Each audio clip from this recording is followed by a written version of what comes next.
Okay, so I'm here this morning with Dr. Michael Gaeta. I've been very privileged to stay with for the last week or so in Boulder, so thank you, Michael. Thanks, Jim. And thanks for agreeing to having a quick interview this morning. So on our way to the airport, no less, to get you to California. This is important. So I wanted to ask you initially just a bit about your work. I know that you're involved in the health field and that you also speak widely on health and nutrition issues. Perhaps you could just give us the top line on what it is you do. Yeah, so the big picture is, like yourself, very interested in shifting human consciousness to greater wholeness. And my specific handle into that is through health, healing, wellness, nutrition. That general area. So that's my platform to connect with people on, and the larger message is one of innate wholeness, personal responsibility, and I guess you'd say a natural approach to restoring and maintaining health. Fantastic. What got you into Chinese medicine? Well, my first career was in music. And so I used my hands playing the piano and the organ, teaching piano, performing, and so I was in college and was very shy around girls actually. So I found I could connect with them better, and they were very receptive to getting a shoulder massage. So I didn't have to say a lot because I would get flustered a lot. Yep. And so this was a way to So then, I got some good feedback, and it's important. It's important. And I thought, well, hey, and then I actually studied yoga, and my yoga instructor was a massage therapist, and so he loved his work, and happy guy, and it's like, hey, I can help people and use my hands. So I was at the Omega Institute for a retreat in August of '87, got my first massage, and said, this is great. So I went to massage school, and in New York, when you study massage therapy, you have to study a little bit of Chinese medicine, a little bit of Asian bodywork therapy. So I was exposed for the first time to Chinese medicine, and that really clicked for me because it was a way to use my hands. That was important. Help people. That was really important. And be involved with a form of medicine that had an innately spiritual perspective, which is Chinese medicine. It was rooted in Taoism. So I immersed myself, and actually had previously already immersed myself in Eastern philosophy, Taoism, Zen Buddhism. Was kind of swimming in that territory for some years. And then was exposed to Chinese medicine, and that was my entree. And then I was kind of hooked, and then went on to study acupuncture, Chinese herbal medicine, and nutrition. So that was kind of how it all happened. It all started with giving cute girls in college shoulder massage. The font of all good things. The font of all good things. Yeah, it allowed me. It avoided the awkward situation of me having to say something, which usually didn't go well. So what's the nature of your practice and business today? Well, I still practice part-time. I've been practicing, started massage therapy and then nutrition, acupuncture, herbal medicine. So I've been in practice a total of 21 years. Wow. And started teaching 18 years ago, initially teaching in the program that I was trained in, initially the massage therapy program. So I taught in the school where I was trained for 10 years. And that was my kind of start in teaching. I really found I kind of took to it. So I sold my practice in New York, and now I have a very small, kind of few hours a week practice here in Boulder. And then I do a lot of phone consultations, telehealth, you might call it. I'm not a physician, so otherwise if I was, it'd be called telemedicine. But I do a lot of telehealth consultations for other doctors, other practitioners, and patients who can't travel, to where I am reasonably. And then I maintain a practice in New York City, where I started 21 years ago. And I go back every 2 or 3 months. My whole family's there, so I get to see my mom and my siblings. So fantastic. Yeah, so those are the main components, and then most of my life is definitely shifting towards teaching, publishing, and writing. Got it. So what's a sort of typical or good audience for you to be in front of? Well, there's my current audience, which are other health professionals, training them on how to up their game clinically to be better practitioners using nutrition, diet, lifestyle, Yes. food supplements, and herbs. So those are my kind of core competencies. So I can deliver that and help them improve their patient care. And then, because of my experience in growing a successful practice, I teach the business side of healthcare, of kind of from a spiritual place of building one's practice from the inside out. So I do a lot of business trainings for other natural healthcare practitioners. So probably about 90% of my teaching is on the clinical side. Yes. 10, maybe 15% is on the business side. Got it. And so making more successful practitioners, more positive impact to their patients. And my basic core intent or message is for practitioners, health professionals, to take their own growth, development, maturation, transformation more seriously, so that when they show up in the treatment room with a patient, something deeper happens. So one of my favorite phrases is, if you want to do deep work with people, you have to be deep. Yes. So that means, doing the serious transformative work, so that your very presence is a catalyst for positive, transformative, lasting change in people. Very good. So that's the core message, and then I have to, my connecting point is on the clinical side or the business side. Yes. The core message is about self-cultivation and spiritual, emotional maturation, so that things happen. Yeah, right. As we go deep. So on the health side, for Joe Average, or I don't know what you call that, Davy Crock or something. Sure.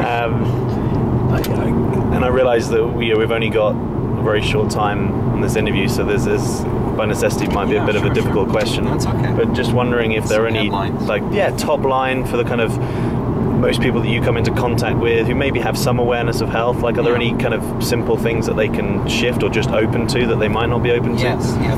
The critical thing is personal responsibility. Yep. So the slogan of my clinic was, put your health back into your own hands. Nice. With ours. And the clinic's name was Hands on Health. Nice. So I had the whole hand thing going on, but put your health back into your own hands was the core message. So personal responsibility, not giving over responsibility for one's health or well-being or life to somebody else. So that's kind of key. And that has to do with taking a stand for health freedom, personal sovereignty, and owning one's choices as the source of outcomes. Health or illness are basically lifestyle-based things. What we do, what we think, what we eat kind of changes things. So that's number one. Number two is aim for drug-free. We in this country anyway, I don't know how it is in the UK, but in the US, we have 5% of the world's population. We consume 50% of the world's pharmaceuticals. Wow. And that's just, it's out of hand. The drug culture we have today is 1,000 times worse than the one we had in the 60s. When I was born in 69. So anyway, it's 1,000 times worse now, because we have a drug culture which says, take a pill, suppress the symptom, which is taking poisons for symptoms, and that never addresses the underlying issue, which has to do with basic things, diet, lifestyle, choices we make. So those are two kind of headlines. Yeah, that's brilliant. I would say personal responsibility, go for drug-free. In other words, address the cause, not just suppress symptoms, and use the most natural, non-invasive, non-toxic approaches possible, which are simple. Health is simple, honestly. Disease is complicated, but health is very simple. What causes health, what creates health, is cheap or free, and is really rooted in our thinking, our consciousness, and how that's reflected in our lifestyle choices. So ultimately, so that's what I would say. I know one of the things that we touched on in our conversation the other day was milk and raw milk. Sure. I don't know if you could just give the kind of 1 minute on that, because that really surprised me what you had to say. Yeah, and I appreciate this conversation. This is we'll call it musings on health and wellness after Jack and I stayed up till 4:30 the night before talking, which is classic. Really classic, yeah. It was an epic conversation. Anyway, so, okay, milk. Milk is either a death food or a health food. Mm-hmm. It's a health food if it's raw, organic, unhomogenized from grass-fed cows. It's a death food if it's pasteurized, homogenized, or not organic. Yep. So the whole thing is to consume raw dairy, which is a health food, and it's safer than pasteurized milk. That's a myth propagated by the government that it's unsafe or less safe. That's a lie. And avoid death food dairy, which is pasteurized and or homogenized dairy, is very problematic. So that's the short of it. And the punchline for people is to take action in this area, because there's a war against raw dairy being waged very overtly, very violently actually, by the federal government, the FDA, and local state regulatory bodies. There's an open war on raw milk and raw dairy to protect corporate interests. Right. Because milk is pasteurized not for safety, but to increase shelf life and profits. And so they use the media to smear raw milk. It's unsafe. It's bad for you. It's a complete lie. It's safer than regular milk. And by the way, I can't take my wallet out. We're cruising along the highway here, but I've got $100 in my wallet for anybody who can keep a baby cow alive on pasteurized milk. Can't be done. You can't keep any creature alive on pasteurized milk. Everything dies if it's fed pasteurized milk. Just like you can't keep bees alive on cooked honey, you can't keep animals alive on cooked milk. It does not sustain life. So when it doesn't build bones or teeth, or the stupid celebrities with the milk mustache, God milk, the whole thing is it's a scam. It's a massive scam. But again, most dairy is central processing by huge agribusiness, and they just use the media and the politicians and the regulatory bodies and the government to preserve their corner on the market, so to speak. I'm very much a big fan. This would be another top line for health. Go local. Go local with your foods. Know who your farmer is. Eat local foods as much as possible. It's really easy. Just look up your local CSA. Go to localharvest.com. Very easy to do. You have an expression for that here that I hadn't come across. It's farm to table or something, isn't it? Farm to table, sure. Yeah. The whole this has wide-ranging ramifications. If you shorten the distance between the farm and the plate, yes, you're resource efficient, because you don't have to refrigerate and transport these foods hundreds and thousands of miles to get to your plate. So if you go local, you become very resource efficient in that it doesn't take a lot of energy to get that food from the farm into your mouth.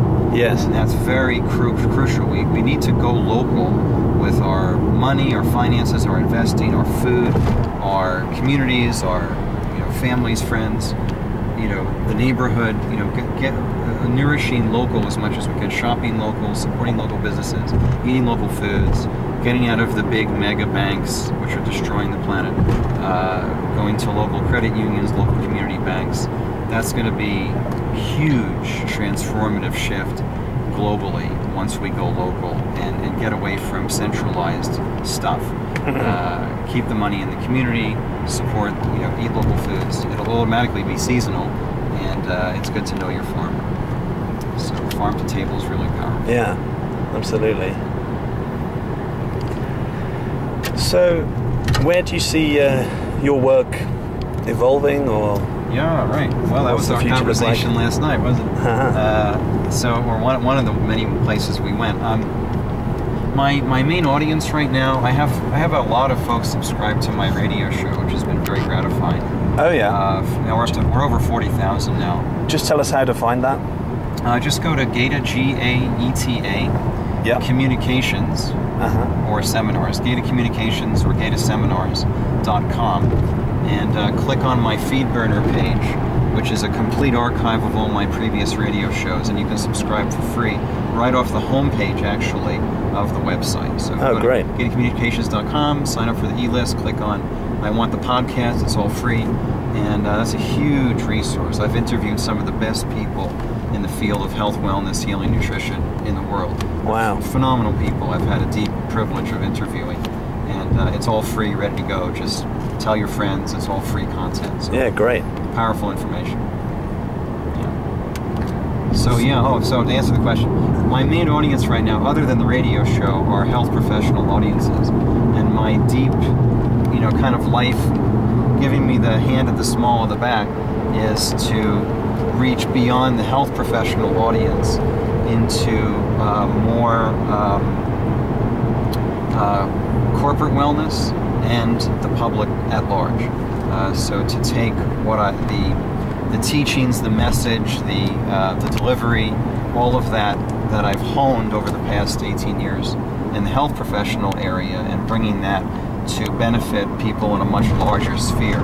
So Joe and Jane public, and making the message more global, and helping people improve the quality of their lives and health, open to the largeness of who they are spiritually, as well as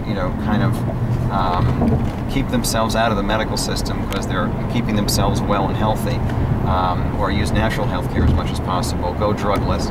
That I think is the next step, expanding beyond that, the health professional audience to the public audience or the corporate area, corporate wellness as well. That I think would be feels like the next step. Yeah.